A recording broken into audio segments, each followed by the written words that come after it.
time on. But if you look at so far, obviously this is a low sample size because we're just looking at Ignite Stage 2, aka 2 series so far. FUT have yet to lose on domination. I mean, it feels at the very least then a free mapper could be on the cards. Both teams at least playing one. Citadel Gaming shocked and surprised by Chopped actually in that domination game in the sort of upper bracket on Saturday, right? So it did feel that they were a little bit behind on the gas from speaking to some of the players. It was just a lot of individual mistakes. But I remember us talking about, like, it felt the Citadel didn't know when they wanted to engage versus when they wanted to hold back. So they were kind of in these weird neutral fights, and it just allowed Chop to farm ults off of them and have big things like the Karmic Revival from an Adam Warlock. Here, though, we said the strategists are going to be the things to really keep an eye on. It's 4 already in the draft with a protection onto Invisible Woman by FUT, which, like I said, they've been doing quite a lot. They very much seem to like that. It's been giving them some solid protection on these actual points. Their second most protected hero, just behind the Lunar Snow, who so far has not shown up yet, but there's still plenty of opportunity, and usually it does appear a little bit later. Whereas Citadel, they're going to be starting off with the Ultron, and this is what having that extra duelist has allowed to do. While they've been playing Ultron a little bit already, is something that we already know just how good Melio is on.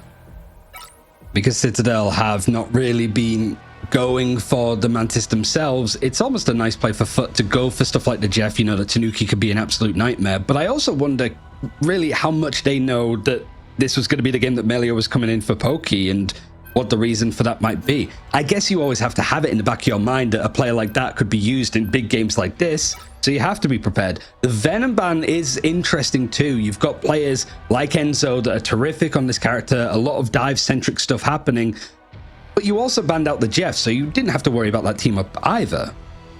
Jeff and Venom taken out, but of course the Venom Psylocke is something that Citadel have used from time to time, as well as the Cap Psylocke. The Venom does seem to be the more intimidating thing, as that backline dive strategy is something that has caused a lot of problems from Citadel in the past, whereas FUT, as already mentioned, they do like their front-to-back style, it seems a little bit more.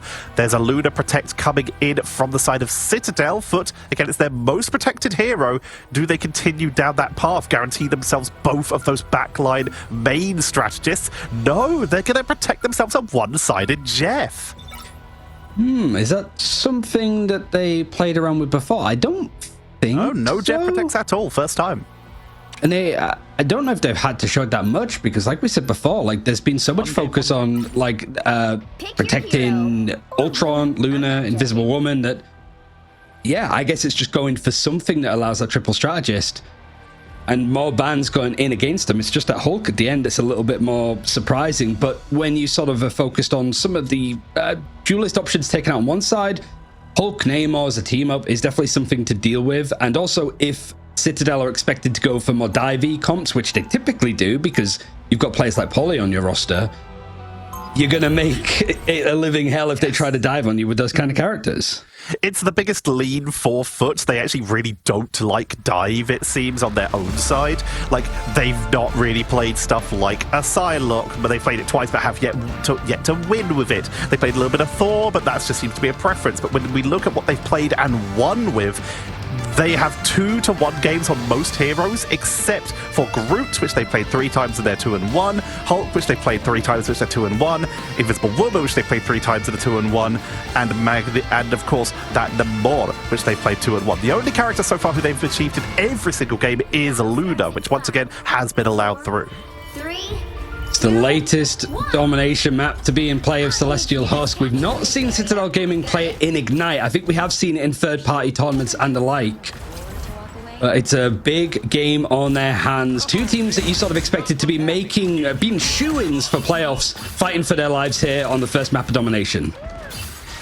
And once again, we're seeing an extremely standard setup by FUT here. They're bringing in that Groot, very standard setup for. Here's that Jeff for the second time. They very much seem to like that Winter Soldier as well. As the third time they've played it, but they've yet to win with it. Whereas Citadel, this is about as standard as you can get, but with the arrival of the Star-Lord, which has leapt up in priority recently. You've got a lot of preferential characters in play. Blaxow on the Guru, he was known for this, so he's happy to pull it out in a more brawly fashion. And then Polly on the Captain America on the other side. It is Tanuki that's the first elimination in the server, though Mutter getting the pick. And it's still contested. Citadel Gaming trying to go and fight this a little bit more, even dedicating the Rage of Ultron from Melio, who went down to like 1% HP. The numbers are even. It's two strategists that are out of the server that are going to be back in a second. But Citadel Gaming have turned this fight around just off the back of Melio's ult. This is something Melio likes to do. He likes to pop the ult early because he knows he builds it so fast, and also because it is an ult you can burn to try and force cooldowns out of your opponent. That it's not the biggest sacrifice to lose when you really want to keep control of stuff like that Fate of Both Worlds or the Invisible Boundary, these bigger defensive ults. So Melio is the ability you can burn quite quickly, but he did burn it before anything was really available for FUT, so this was just for control, which they did proceed to get. Alex was a little bit behind on the Fate of Both Worlds for Luna. Silent Seduction is going to be used, seeing what responses are going to be potentially coming out of FUT Esports, as they almost had all 6 of their ultimates, but the one player, Citadel, that didn't have it on hand as the Emma Frost is actually the one that goes down first. FUT Esports are going to be at least happy to have 6 ultimates to go in for this engagement, but that fight felt like it was over before it started. Polly gets absolutely sniped. Demon showing the value of the Winter Soldier there with that crowd control, with that lockdown, and it's an immediate move out here to try and retake some control, to try and push up, take advantage of the fact that people are getting isolated. But Citadel Gaming, they had them pushed so far up that they're already almost back at 6 and reinforcing. Blast of Mirage from Tanuki from behind. They have the Galactic Legend if they want to try and capitalize on this, but another Range of Ultron coming on in, but this time it is traded out for the Fate of Both Worlds. Straggling Prison, coming on in from Blaxow, but it's deflected! He's bound in his own tether! Oh, it's a real turnaround. FUT Esports forced to use the Fate of Both Worlds ult at first, so now they're going for the other strategist ultimates. And you can see Citadel Gaming holding on to some big ones. Freedom Charge not needed for Polly just yet, but it's the Galactic Legend I was watching for Tanuki. As soon as it was used, it's Jeff is attempted, but the lock-on is still good enough. He's basically waited out everything that FUT had as a security, something to help them survive the fight, and he's been able to clear off. The fight has happened and jumped indoors, and Polly is leading the charge with the ultimate to give some overhead in, make it just rats flushing them out for FUT. There was pretty much everything. 11 ultimates used in that fight texture, but it was 2 really nice Rage of Ultrons from Melio that I think dictated where this was going. What a debut so far on this new roster for Melio. Taking control, Enzo going to try and contest them through the portal, going to try and body block, but it's a little bit off the ground, so they can't just jump over and make their way to the point here, but they need to survive the initial engage to hold this. We've already lost Demon, Laxos dropped low, and they're all just completely surrounded. Here comes the Psionic Seduction to punish everyone who comes through that portal. Blaxos trying to tank it, but Rage of Ultron will take out the puny flesh bag. It seems to be working perfectly for Citadel Gaming, just looking a lot sharper and more succinct, I think, than they did up against Chopped. But I have questions. I think one of the things that I've generally been told is a hard and fast rule. By the way, Enzo not been eliminated. In fact, 4 players from Citadel Gaming have not gone down once. None of the strategists have died. That's difficult for FUT to deal with, just flat out.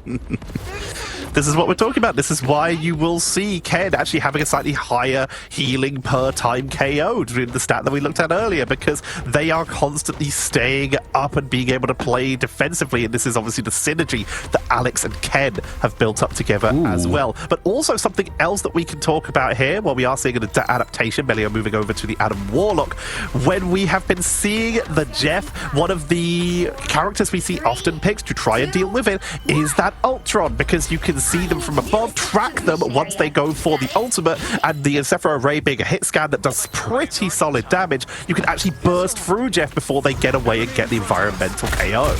Oh, preemptive, yeah. The Doctor Strange was also something that Enzo switched to, and you gotta appreciate it, really. So many teams, like when they've won a first point so well, are not going to make an adaptation, especially playing around a Strange portal when there's such a long cooldown on it. You want to save it for a rainy day, but no, Citadel Gaming went for something that clearly FUT Esports weren't expecting, and they just get the point pretty much for free off the back of a nice set play. Yep, already acquired. They already have control. They built some ultimate there for Melio, who was basically on 0 ultimate, so he's already starting to build back up on this new Adam Warlock, preparing for the next engage by FUT. But Demon, 89% towards Crack and Impact. Reset City could be devastating, especially if everyone does end up grouped up for a Karmic Revival, perhaps.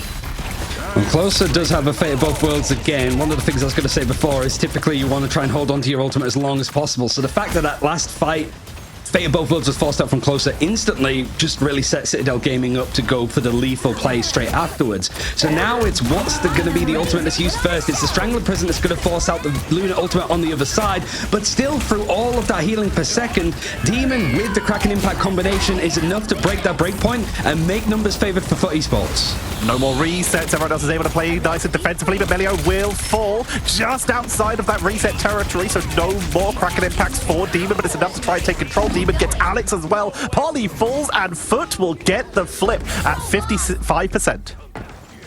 Even a point where Melio does get the camera revival. He's been stalled out just a little bit more. Really is just going to buy 5 to 10%. This is a long stagger as well. It's hard to just jump off of the map, but Melio's... It doesn't benefit him staying here. If he didn't have his ult, it would have been fine because he could farm up a good amount from taking those engagements, but because he had it already, all he was doing is actually feeding Closer, and not Zenost in this case, but feeding Closer more ult charge from the healing that the damage has been done to. It's an interesting setup here, going for that. He was actually just attempting to believe that his damage output would actually burst through, but that Guardian barrier from Zenost was able to keep Closer up, and therefore the trade did not work out. There was a logic there. You just got to question whether it is worth it when you build ultimates and, of course, staggered yourself. I mean, sometimes you do need to be like, nah, I'm him, I'm better. when it's 1 versus 6. 1v5, built different. Yeah. 1v6. But FUT have actually sort of even up the score progression-wise at the very least, but it feels, again, just consolidating ultimates, waiting for the big fight, and waiting to see which one is forced out first. FUT Esports may be forced to use the invisible barrier earlier. Doesn't matter too much when the picks are actually still going in their direction. And now Tanuki bringing out this. Oh, with the camera revival, it's more of a judo throw to try and turn this fight back into their favor, but they're still losing people. Is it enough in the window of the camera revival? No. People are going down in the elimination feed and they're not being brought back. Polly getting dropped a little bit low, but is able to get out of there, but there's no healing because Alex is too busy getting taken down. Polly is just forced to run off and escape. It's a hold for FUT right now. Melio's moved away from the Adam back onto the Ultron to try and just contest this, but once again, you're up against the hit scan of Monk. You're up against that tainted voltage from Demon that could knock you out the sky. Gotta be careful on this. There's no portal play. Oh, just in time. Enzo knowing the numbers perfectly. And pretty much she top-decked it to an extent. Just got it on hand. Touches the point to at least force it to overtime. And it has pulled so much of the attention away. They see the portal on its defense for esports to go, we need to go and fight that. But it pulled people away and it allowed Polly some space to actually get the eliminations. It looks like Citadel are going to win this fight. They absolutely will. They're going to take the flip here at 57% to 99. So they now need to hold this with only one ult really in play, and that is that freedom charge. But of course, that is essentially a normal, you'd say third, but in this case, fourth strategist ultimate for this composition. They have so much sustain, and that should give them enough time to hold for Galactic Legend, Eye of Agamotto, and then potentially Invisible Barrier. But on the other side, Kraken Impact 68%, Invisible Barrier 69%. Here comes the Silent Seduction as well, which will shut down the opportunity for that Eye of Agamotto as long as they're able to be kept in it. But Monk will be the first to fall, even through the ultimate. Tanuki gets them with that extra setup from the Blaster Barrage, and they're pushing on through now in that 6v5. No, make it a 5v5. It's been pulled back numbers-wise, but the Invisible Barrier has been used pretty much in the choke before you can get to the point. Now it's 99% pretty much on both sides, so overtime is going to be touched. But Citadel Gaming not having the portal play for Strange anymore, they just have to sort of fight it out on this point. They've moved away from the Adam Warlocks, so those Resurrects are not going to be handy, and you've lost one of your main supports. The strategist of Ken and Alex are both down, so it's pretty much holding on to whatever you can. Melio and Tanuki, birds in the sky hoping to shoot down, but they have to keep themselves touching onto the point. Tanuki is finding a lot though. We see the End Song Inferno used from Monk Mutter as an attempt to try to clear people off the point, but somehow with no strategists alive other than Melio on the point, Citadel Gaming are holding their own. They're holding on, but it's by the slitherest of healths. But they sustain on through. Rage of Ultron and Galactic Legend, both the aerial assault is too much for FUT to deal with. Citadel hold control. They're able to keep Phoenix off the point, and they take the 2-0, taking map number 1. It was more close than Citadel would be comfortable for, but I think taking a 2-0 on domination against the team that has won all of their domination maps so far with FUT, is at least a good place to start. Both these teams have been together for quite some time, made a couple of roster changes here or there. And considering how well the first point went for Citadel, that second point, they definitely were left sweating a lot more. A good fight back from FUT, but just not enough.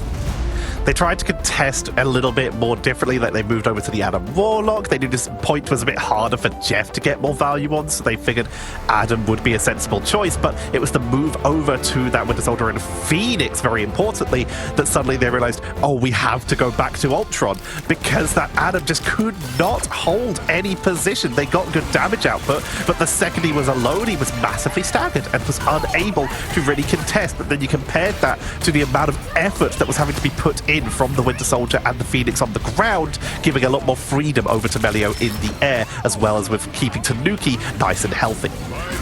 Yeah, it was nice to see the adjustment. You know, triple strategist is going to be a thing that we constantly talk about, and everybody might be like, this doesn't seem ideal, but there is room to make 2-2-2 work quite a lot, certainly when you've got these drafts in play, to make some of those triple strategist characters that are more well known, and like Mantis and stuff, to be less of a candidate. This ultimate though from Tanuki, I think, was really the turning point to stop this from going to a third point of Celestial Husk, really.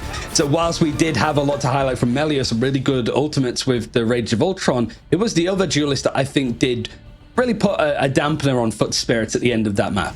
Oh, 100%. Tanuki was the one who brought it round, but it really came down to which team had the ultimates in that fight. It actually just came down to the timing. Citadel just got those two in that last fight, and FUT had nothing left. They'd burned it earlier to get to the point because of the amount of to try and stop Citadel getting to the point after they'd already flipped control. It was an intense matchup, but it came down to just having those cooldowns quicker, and of course no one being available on the side of FUT who could do anything about it. You can see Emma in that last clip is just trying to spray at the sky to deal with Tanuki to stop this from happening, but there's only so much she can do.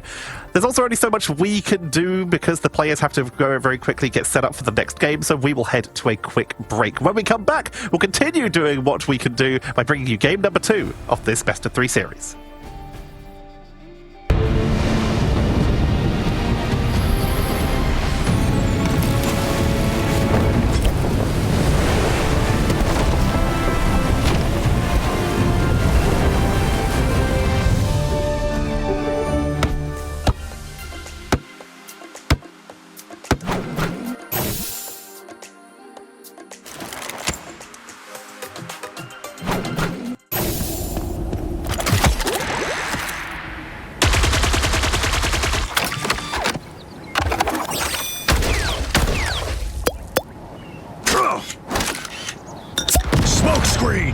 I'm hunkering down.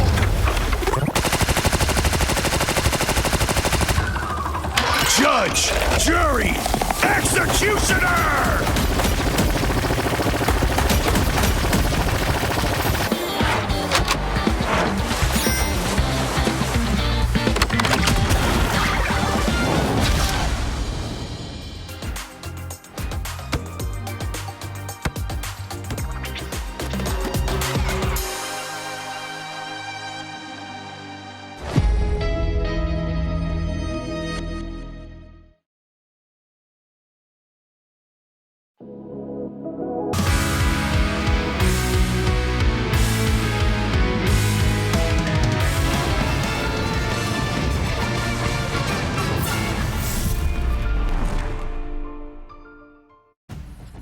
That was close. That was extremely close. We just saw Citadel, the current EMEA champions, who have found themselves in the lower bracket, currently mirroring a team that they beat last stage in the form of Virtus Pro, to actually find themselves in this position where you're starting to get a little worried.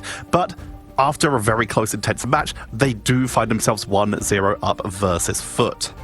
Yeah, it was a little bit scary, I think, in places for sure. Like Citadel making proactive changes to what characters that they were playing, going for the Doctor Strange portal play at the beginning and moving over to the Adam Warlock, but there was the right kind of adjustments for the likes of Zenost and the rest of this FUT Esports team. Now it's their choice of map and side, because the first map is always domination and it's basically randomized which one we're going to be getting.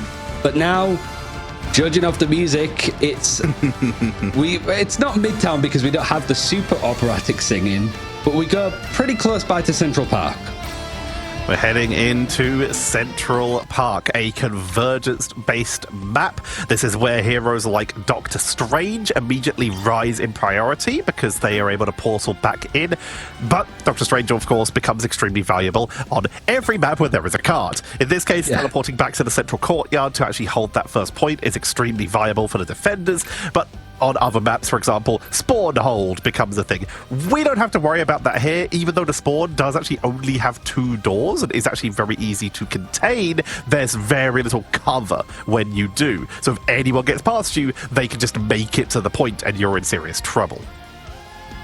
I've also been practicing something over these last couple of days, Tetcha. I've been trying to like read the draft when it, switches to the sides that the bands are on and stuff.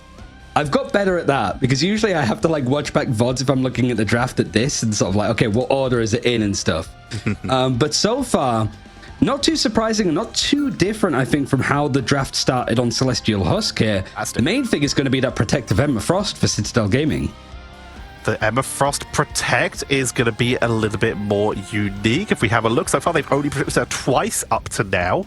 But they have won every time they have protected her, so they seem to know what they're doing here. But also FUT, they're going to respond with something a little bit different as well. It's time to go a little bit more aggro. They have banned out Jeff, Ultron, and Adam, but Mantis has been let through. This is risky. Mantis has one of the highest ban rates in the entirety of Ignite Stage 2 across multiple regions, and so far, up until this game, FUT have banned it every single match. And they can't this time. Yeah, it's actually Citadel have spotted it, protecting the Mantis, and I guess it was a little case of double bluff attempted, right? Like Citadel Gaming haven't really shown too much priority for Mantis, so maybe you could just not include it in the draft and it's not going to be banned out. But instead, no, Citadel like, well, we'll use this as a good opportunity to actually get some time on the character. Thank you very much. The only team that has been consistently letting through Mantis in a draft was Team POVS. And you can ask them how that went because they went out 0-2 pretty much from all of their games. She's just such a strong character that you can't not respect that. Shout out to Team POVS, by the way. Currently, up to this point, Slowpo holds the record for the most KOs and most final hits out of any player in Ignite Stage 2 for EMEA. So just a quick shout out to them while they are obviously out. It is just still a cool stat to have. Currently, that's going to be that Hulk taken out once again. Citadel have done their research. They know the way that FUT like to lean. And more of a change, because FUT before, they took out the Jeff and stopped the Mantis from being in play for Citadel, but then went for the Venom and the Torch, went for more like making sure that Tanuki doesn't get the Torch, which he has available now, and making sure that Polly doesn't get the Venom, which he has now. So it is a little bit of like pick your poison. Instead, they've wanted to really nail down. Taking out the Luna, I think, is good because she's not only amazing in 2-2-2, maybe the only sole option that you almost need every single time for 2-2-2. She does sit very nicely in that triple strategist, and you don't have to worry about Loki just copying it all over and over again as much. Very true. We start to get a little bit less viable on those clones there. While you can still copy Mantis, that ultimate is definitely not one of her highlights when we talk about the character. We talk about the damage output, the damage boosting for your team. The healing output's pretty okay. And of course, the team up is extremely viable in terms of, especially with the Loki. We have damage boost lamps available now. It's a scary old thing. And there's no Ultron, at least, to play this time for Citadel Gaming, so that combo's not going to be in play. But what else do you have to worry about? It is going to be an attacking side choice for FUT Esports first. Citadel Gaming sitting back on the defense, just trading out some damage to farm up whatever ultimates they can. But it's basically biding their time, waiting for this to come in before Polly leaps down and goes for the dive. A little bit of harass, immediately swing out. You don't want to get caught out by someone like an Emma. You're trying to force out that diamond form and then swing away. Black Owl on that Groot, one of their top characters, as we already mentioned in the last series. And look at this hit and run strategy for Polly, building up ultimate charge, creating a little bit of disruption, slowing the assault step by step. In the meantime, Tanuki, damage boosted in the sky, is just taking some damage, but has beautiful cover here, constantly has that life blossom on, and is just being topped up, and is already 70% of the way to ultimate. He's just chipping away, but you can see that Monk Mutter on the Phoenix is getting a couple of good hits in with just the primary fire. Explosive damage has to be respected, and so does the hook that Demon's going to have. Polly has kind of had free reign to go for these dives. Tanuki is pretty low HP, and it's going to be an invisible boundary forced out instantly from Alex, who then goes down to Demon, actually, who clears them out just with the shots. I don't know if it was a hook that went in, but of course, as soon as he takes out Alex in that fight, the invisible boundary goes straight down, and FUT seem to have the point. Alex has to actually switch over to Strange to maybe contest. Nost pulling the trigger to mirror that, forcing the engage and allowing the team to step up finally. Alex, like you say, forcing out the portal, going to get immediately caught in the Carbon Crush. Close on with the fate of both worlds. Ken is going to be mirroring the Mantis clone, but Kraken impact from Demon. Reset to taking out Enter with the simple shots. Will get taken down though. The Supernova is still going. This was over, but they're still holding. But finally, we're seeing members start to trickle down. And Polly is buying just as much time as he can right now. I don't know if he can hold this long enough for the rest of the team to come in. He keeps stepping up the point as well. But the portal, they come back in, the Green Lanterns. We arrive back in time. And Ken, the savior, is holding this point. But Polly is still standing tall. Tanuki's just been bombarding him all the way through, but not only is the support hit, but Melio with the Soul Resurgence means that this is more of a counter-attack. You've got Monk Mutter switching over to Strange himself to go for a portal play. How on earth did Citadel Gaming hold on to that? That seemed to be done and dusted. It was like a 2v5, I think, on the point, before Tanuki and Polly used their ultimates in that dedication. This fight started off with an invisible boundary from Zenost, and it's still going on at this point. It's still, though, Citadel Gaming holding on by a whisker.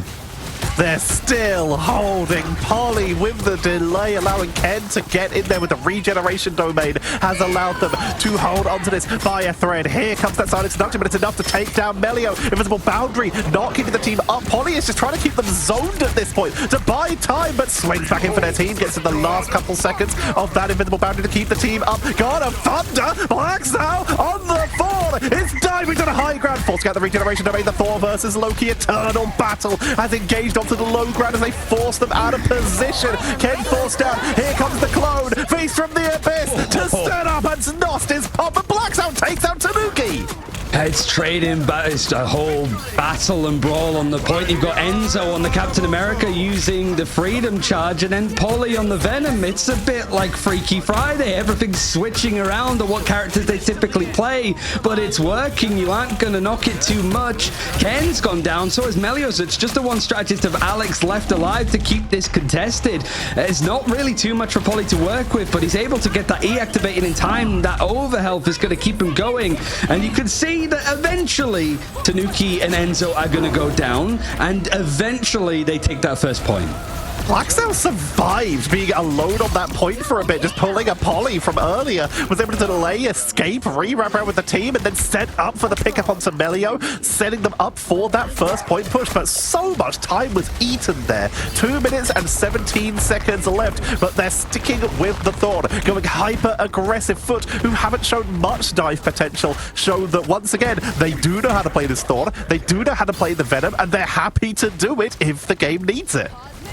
And Enzo having to switch on to the Emma Frost, just sort of wanting to keep on one character, and it's so good on this point, certainly when a payload starts moving, to just keep contesting it. So Resurgence means Citadel Gaming want to try and take this fight quite deep. They don't want to let FUT Esports try to get into position and then go for this aggression with the ultimates, and it's forcing out a good portion of stuff. Feast of the Abyss is going to be used on both sides, but an elimination coming in for Polly, none for FUT, but that kill feed is filling up with a lot of FUT Esports players as Citadel Gaming seem to have control of this. But just as I say that, it seems to be trading either side again. Tanuki goes down. Nost is actually knocked off the side somehow, but Citadel Gaming, they have held enough, and Tanuki's decided that, well, he's being targeted on the torch.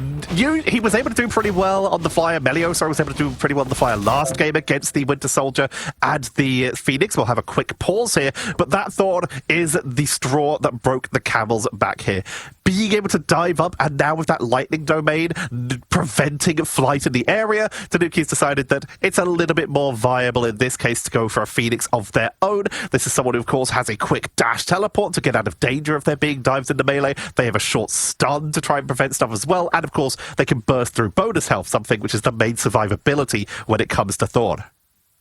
Timeout requested. Once we know a little bit more details as to why, it might be, you know, lag, spike happening. One player's crashed, so we're just going to wait for them to come back in. And so it provides a little bit of respite, I suppose, for us there. You've got FUT Esports that took that fight very quickly. So it was off the back of a invisible boundary. So it was probably like a minute of fighting, and then they were able to go in. And then it would have been pretty much till overtime. Oh, we're back in it already. So very quick load. Yeah, 1 minute and 10 on the clock for FUT Esports to try and push this as far as they possibly can. And so far they have the ultimate advantage, so might want to try and pick up this fight quickly. They're making their way in, and like you say, potentially look for an opening. But what's the follow-up right now? They have the Phoenix with that Ensom Inferno, but what's following up? Kraken Impact's not ready, Straggling Prison not ready. All they really have right now is a potential damage boost from Luna or an invisible boundary, which would just make sure they sustain on through. Whereas Citadel, they're already going for a clone here. Ken with the invisible boundary, Enzo with the silent seduction is going to try and lock down onto the backline to set them up to prevent any group up. But here comes that fate of both worlds. Enzo Inferno has to be burned into the backline directly onto the head of Melio, and they're able to hold on the line, on the point, but Tanuki is in there with the melee combo with the Ensom Inferno of their own, but once they respawn, they're in serious danger, getting targeted, but they get away. It's closer. Who falls? Ooh, it's close. Slice and Nost, I think, wanted to try and hold on for the invisible boundary, so that's at least been forced out. Seems that Citadel Gaming, that was the hope for them, because now 10 seconds left, overtime to fight for this final bit of checkpoint on the second part of the map. Seems to be the main thing to gun for. Strangling Prison isn't going to allow Citadel Gaming to try and disengage completely. They were a couple players down, and they wanted to try and group up before they take this fight and take it as soon as they can. But the preemptive approach and the strike from FUT Esports have still given them player advantages, and now a portal play is required from Enzo, who also goes down. The backline, though, is absolutely consumed. Polly may have just once again saved this round for Citadel, taking out all of the strategists. The healing is gone. God. The backline is gone. The front line is gone. And the portal cannot reach Polly. If they don't get MVP this game, then something crazy is about to happen in this second round. Just on a character that, it's not that he wasn't known for playing Venom before, he had done, but back on this team, you've got the likes of Enzo that was mainly the Venom player way back when. The controller Vanguard was the one that would typically move over to those characters when it seemed appropriate. And Polly would be on the Captain America, but we have seen a swap around. But that's what Enzo said in the interview last week, if you remember, that they wanted to be more flexible and adaptable as a team and not go, I'm sort of like the main Vanguard player. I play Magneto. I don't play Emma Frost. I don't play Captain America. I play Strange and stuff. It seems at Citadel like we need to play everything because Lord knows what the meta is going to be like. And so far, it has been paying off for them, but they still find themselves in that lower bracket. If we actually have a look at what they've played, they have a very wide hero pool, like you have said. They've definitely been working on that, but they still lean pretty heavily in one direction. They actually play a lot of multiple heroes in each series. They'll happily swap mid-series. So, for example, they've got 4 Adam Warlock games that they have showed up in, but they've actually been doing that in the same games that they've been playing the Ultron and playing Jeff and stuff like that. They're happy to rotate based on situation, attack or defend, or even different maps in domination. You want to shout out Isidore?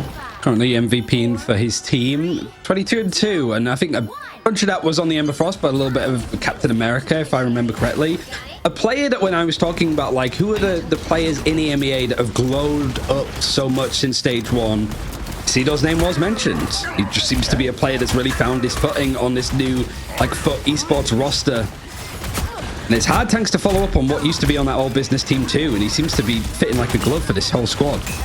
We're looking at Citadel going hyper-aggressive here. They've got damage boost from Alex, who's moved over to the Mantis, and Tanuki bringing out the Storm for the 3rd time for Citadel. So far, every time they have played Storm, they have won. And they choose to the fact that they were able to hold for so long, that if they play a little bit more aggressively, there's a chance that they could just snowball and take that early point quick and maximize time to make sure that they can try and push that second point.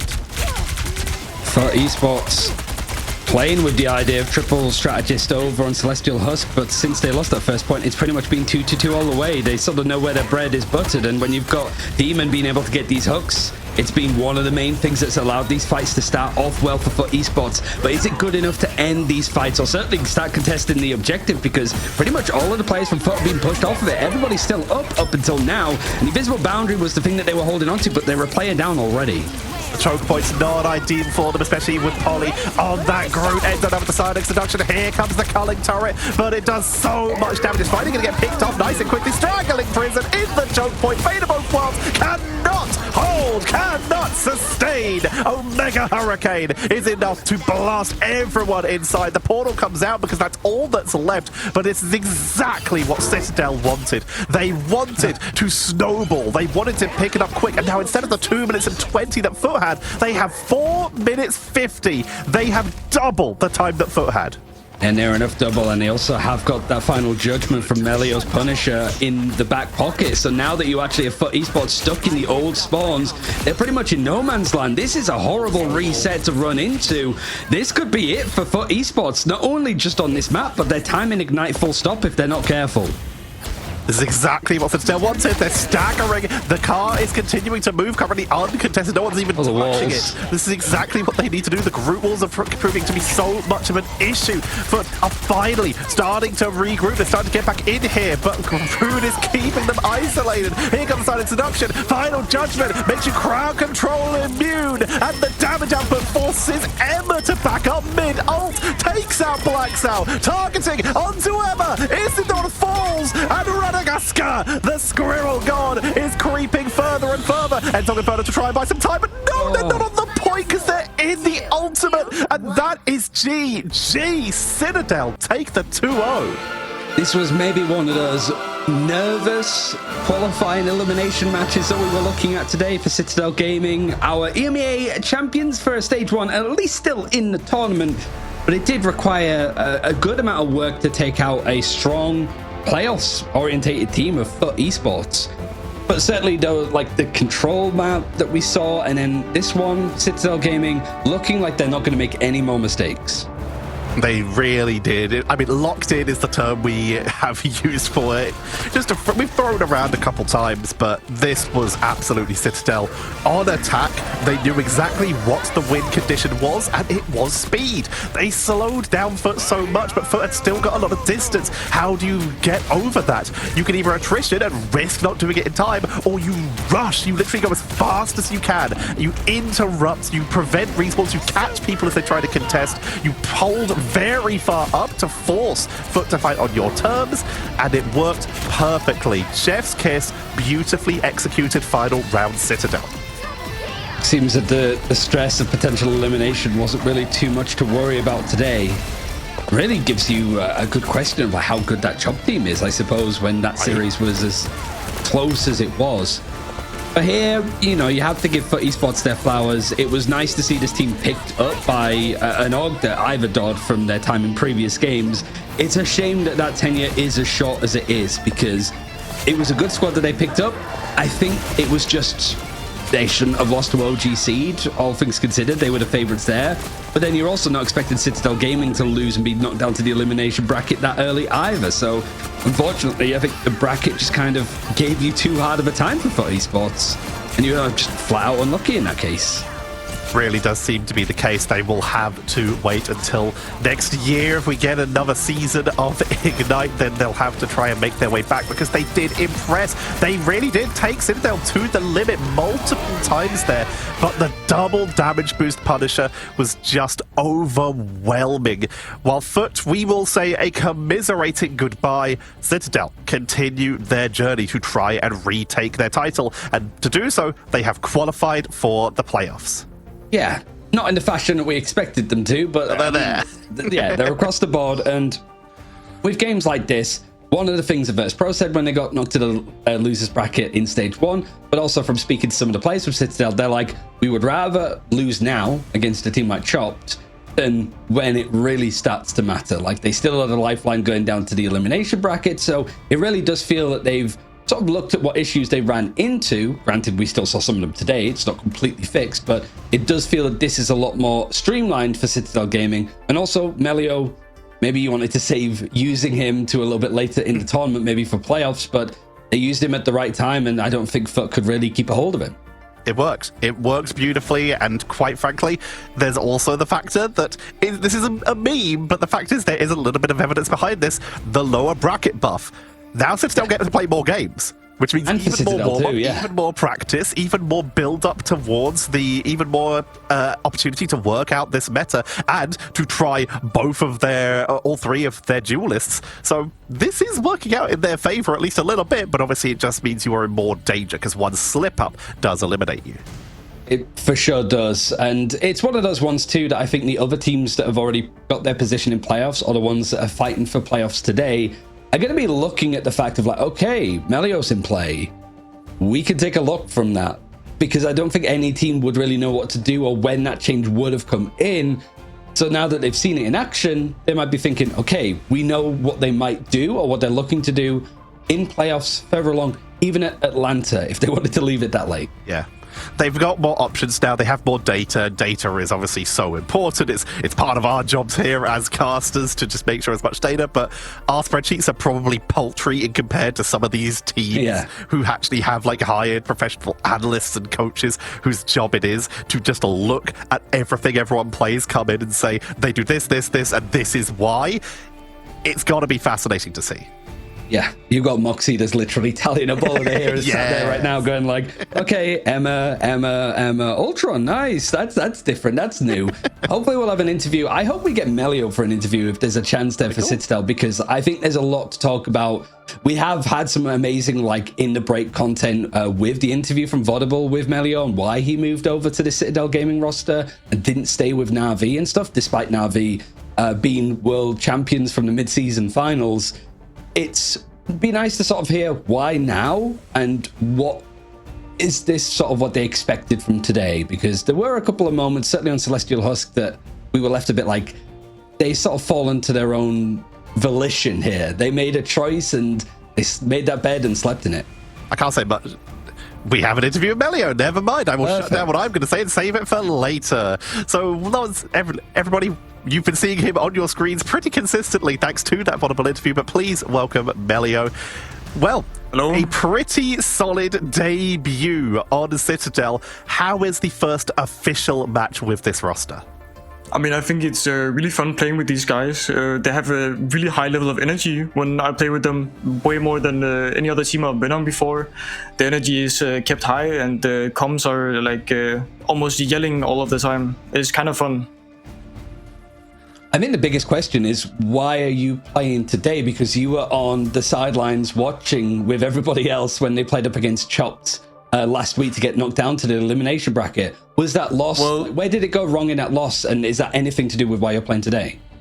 Well, the loss against Chopped is not something we consider as something extremely serious for us, because we just knew what mistakes we did, and it's not something we usually do. We played a bit under our level, and we did a few bad drafts. It's not really because of the loss that I'm playing. I'm rather playing because we planned it earlier that I was going to play, to have like a debut and show off myself, and it was just going to be one of the matches. It didn't matter which one, and that's where we're at now. The Chopped loss came a bit as a surprise, but we have figured out the mistakes and progressed from it. So you find yourselves, while you have now officially qualified for the playoffs, you are safe, you're in the safety spot, you are still in the lower bracket, which means there is a solid chance that you may be playing against some of the top-seeded teams potentially from the other group. Who are you looking at over there as potential solid first-round picks? I mean, of course, we're thinking about preparing a lot against teams like Na'Vi and VP, because we know that these teams require a lot of preparation to beat. But we're not really scared of playing against them, because we are confident that we can beat them. I'm going to be the bad guy for Citadel Gaming here and ask the question that you don't want to answer. Are you playing now on this team for the rest of the games, or is there like Pokey might show up tomorrow's games or Saturday's games, for example? Like, what can you tell us about now that you're actually playing? Rotate account. It's going to continue as it is at the moment, where we have a 3-man active DPS roster. So who's playing depends on the day and depends on what teams we're playing, and etc. like this. We're all 3 active DPS players, so none of us are getting quote-unquote benched. We all have our time to shine. We all have our time to play, and it's going to be pretty even throughout it all.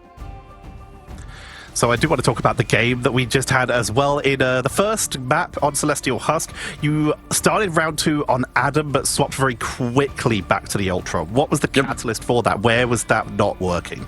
Well, the idea was that we only played Adam because we knew Ultron in that scenario right there was better. The only reason we played Adam was because we did a TP at the start of the game. So then when you do a TP, you're forced to brawl, and Adam's link is really good in that scenario. So that's the sole reason I went Adam. Also, I didn't have my ult, so I wasn't losing anything to go Adam there. For sure. I guess I think one of the main things overall is just like we've seen you play a lot of that like kind of triple strategist thing as well. Like, how was that to sort of prep for? Because you had played it before, but I guess in this case, seeing you on like the Ultron and then for the Adam, did that feel quite easy to slot into that team in that case? Because I mean, you guys can pretty much play any characters that you want at this point, right? So yeah, I mean, it's kind of the same game. So it works fine. Like, I've experienced an Ultron, I've experienced an Adam.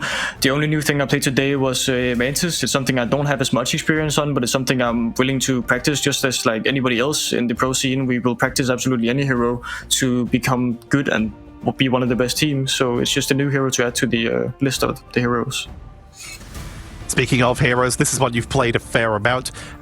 This is the last question. How satisfied are you feeling from going from the Ultron and the Mantis and Adam, the third strategist role, but the sort of secondary duelist role, to a hyper-boosted, Mantis-boosted and Storm-boosted Punisher in that final round on attack? I mean, it feels a bit refreshing because now that you're like sat back and acted a little bit like a strategist and healed around the place while doing damage, now you suddenly just go on a hero that does a crazy ton of damage and you just get to run in there and shoot all of the opponents. It's a refreshing turn of events because at some point that's what I want to do, right? That's what I like more because I'm a DPS player, but it only comes in moderation at the moment. Like, it's only when it makes sense we do it. But it was really fun to play Punisher and I'm ready for it. Anytime. All right, thank you very much for joining us, Melio. We'll let you get practice in because while you are qualified, there are still more matches for seeding coming up, so we'll let you go prepare with your team. Thank you.